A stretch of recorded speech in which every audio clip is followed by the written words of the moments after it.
La sextorsion, mélange de sexe et d'extorsion, un terme qui porte très bien son nom car il définit le chantage à la vidéo intime dont sont victimes beaucoup d'adolescents sur les réseaux sociaux.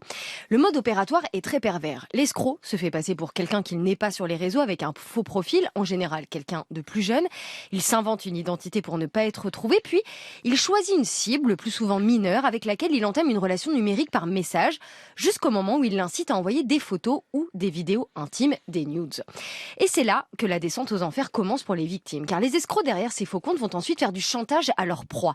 Ils leur demandent de l'argent pour ne pas dévoiler leurs nudes. En général, ils menacent de les envoyer à leur travail, voire à leur famille. Forcément, quand on est adolescent, ça fait tout de suite très peur. On n'a pas forcément le réflexe d'aller porter plainte à 16 ans, ni d'en parler à ses proches. Et il y a beaucoup de cas. Ce qui inquiète surtout, c'est qu'ils augmentent. En 2023, en France, 12 000 cas de sextorsion ont été signalés aux autorités. Il y en avait seulement une dizaine il y a 3 ans. Je précise que signaler ne veut pas dire que les victimes ont porté plainte. Il y a seulement une centaine de plaintes qui ont été enregistrées.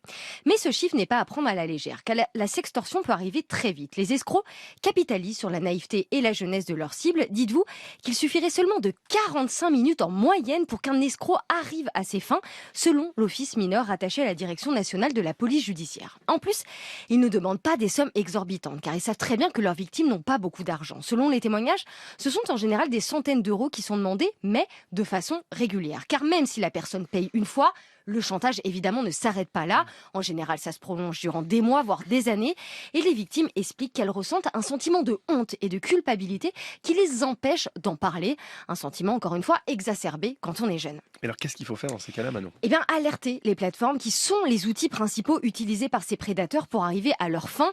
C'est là qu'ils chassent, qu'ils trouvent leur cible, qu'ils parlent avec elles. Et c'est aussi là que les victimes envoient leurs nudes. C'est pour ça que les réseaux commencent à prendre ce problème très au sérieux, notamment Meta.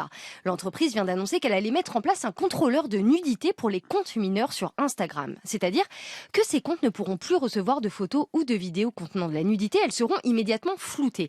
Le mineur recevra à la place des messages de prévention qui expliquent notamment ce qu'est la sextorsion. Les contenus en question seront identifiés directement par l'IA de Meta et quand un compte sera signalé comme dangereux, ces échanges seront automatiquement limités. Il ne pourra plus parler en privé avec des mineurs et ne pourra même plus les trouver via la barre de recherche. Alors évidemment, c'est bien, mais j'émets quand même des réserves car on sait qu'il y a beaucoup de mineurs qui mentent sur leurs âges. Mais d'un point de vue juridique, ils risquent quoi, ces escrocs? Alors en France, si la victime est mineure, les accusés encourent jusqu'à 10 ans de prison, mais comme je le disais, très peu de victimes vont jusqu'à porter plainte.